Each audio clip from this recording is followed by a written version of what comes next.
Welcome to Bhasa AI की academy. भास AI की academy में आपका स्वागत है। तो शुरू करते हैं हम आज अपने एक नए सब्जेक्ट। जैसा कि मैंने आपको 2 क्लासेस में आपको इसकी पढ़ा चुकी हूँ। एक तो मैंने इसमें इंट्रोडक्शन ही आपको दिया था कि कैसे क्या इसमें क्या सिलेबस डिस्कस किया गया है, आपको आपने वीडियो देखी होगी हमारी, ठीक है। और सेकेंड क्लास मैंने भारत मतलब संविधान यानी कि प्रस्तावना के बारे में काफ़ी डिटेल से मैंने बताया था। तो आपने अगर सुना होगा तो आपको ज़रूर पता होगा। आज मैं आपको बताऊंगी संविधान की संघीय विशेषताएं, जो कि काफ़ी इंपॉर्टेंट है। इसमें एक्चुअली क्वेश्चन भी डायरेक्ट पूछ लिया जाता है कि इसमें जैसे कि ये कितनी विशेषताएं कितनी है, संख्या तो नहीं पूछी जाती है, लेकिन विशेषताओं के नाम लिख दिए जाते हैं। जैसे कि मैं आपको नाम पहले बता दूंगी।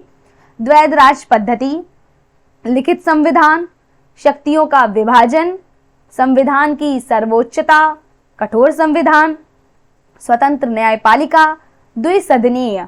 ठीक है, तो इनके बारे में मैं डिटेल से बताऊंगी। ये जो मैंने आपको 7 पॉइंट बताए हैं, इसमें से पूछ लिया जाता है कि इसमें से कौन सा पॉइंट नहीं है या कौन से 4 पॉइंट में से कौन सा पॉइंट है। ऐसे क्वेश्चन आ जाते हैं एग्जाम में, ठीक है। तो अब मैं इनको डिटेल में डिस्कस करना चाहूंगी। जैसे कि द्वैध राज पद्धति।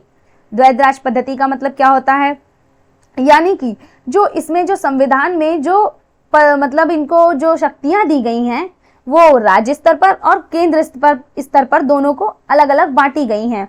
तो इसमें इनके जो कुछ अधिकार क्षेत्र हैं, जो केंद्र सरकार में जो आते हैं, बहुत सारे मामले आते हैं, जैसे कि रक्षा का मामला, विदेश मामला, मुद्रा, संचार आदि जो चीजें होती हैं, ये सब केंद्र के अंडर में आती हैं।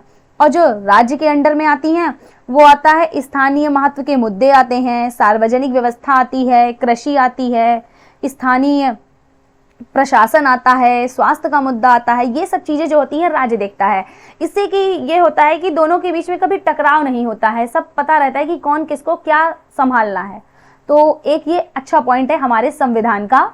ये काफी अच्छी बात है कि उसमें शक्तियां डिवाइड हैं, ठीक है।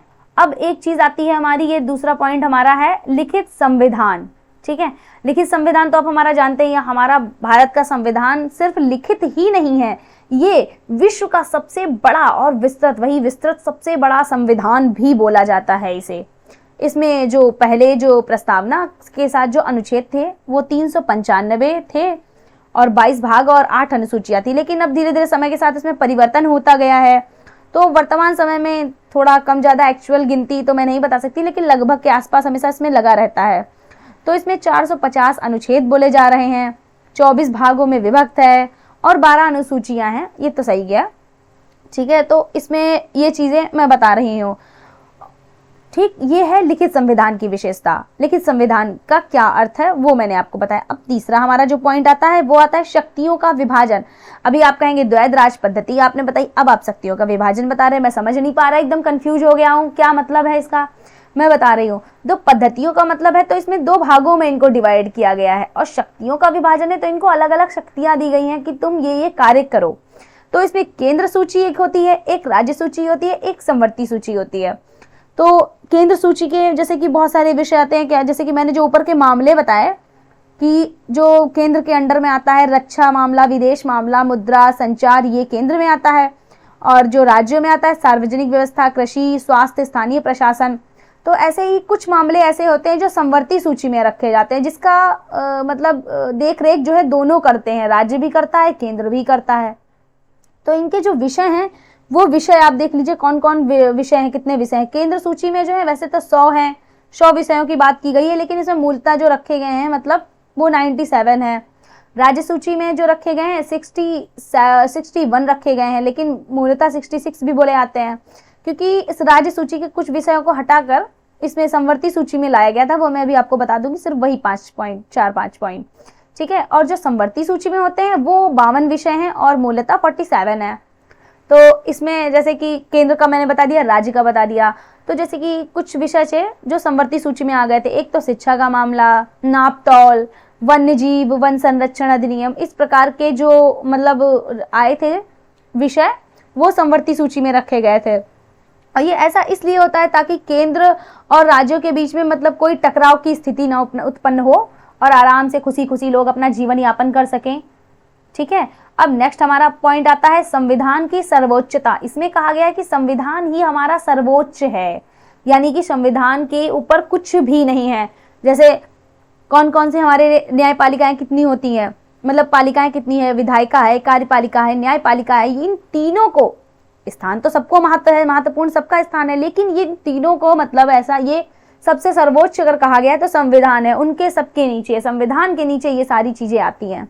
ठीक है, तो ये संविधान को क्या क्या कहा गया, इसमें केंद्र और राज्य सरकार के जो प्रभावी कानूनों को अलग मतलब इनकी व्यवस्थाओं को सुनिश्चित किया गया है। उच्च न्यायालय और उच्चतम न्यायालय में जो न्यायिक समीक्षा होती है उसमें इसकी संविधान की सर्वोच्चता की मतलब संविधान की न्यायिक समीक्षा नहीं करी जा सकती है, ये एकदम अवैध है। ठीक है, तो मैंने जैसे क्या बताया ना कि कार्यपालिका, विधायिका, न्यायपालिका ये तीनों भी संविधान से नीचे हैं, संविधान हमारा सर्वोच्च है।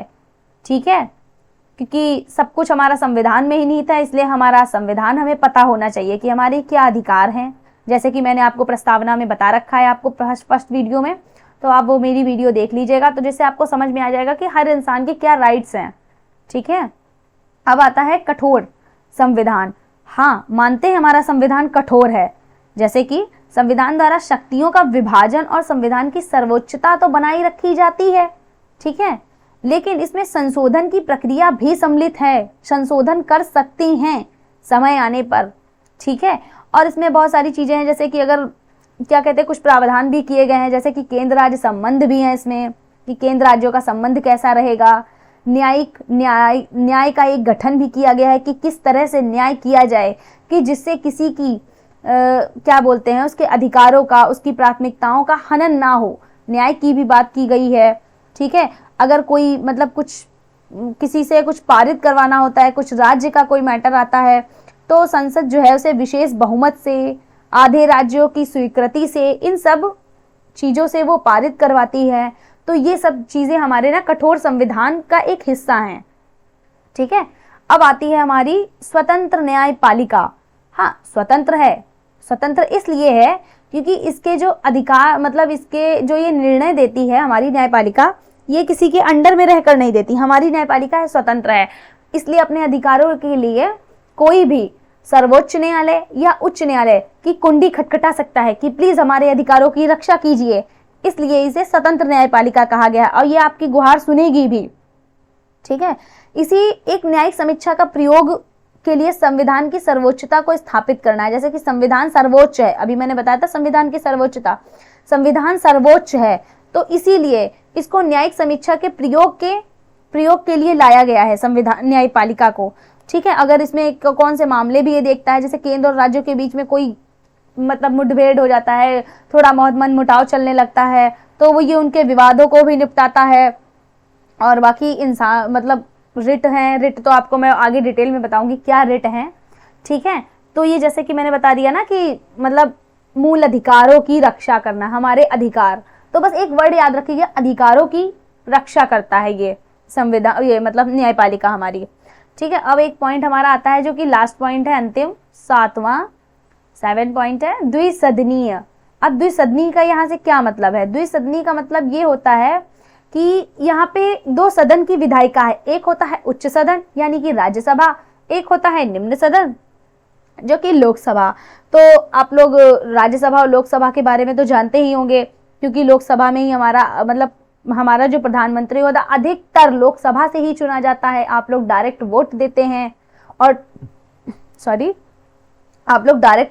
हैं और उसका जो है मतलब उसे निर्वाचित करते हैं प्रत्यक्ष रूप से।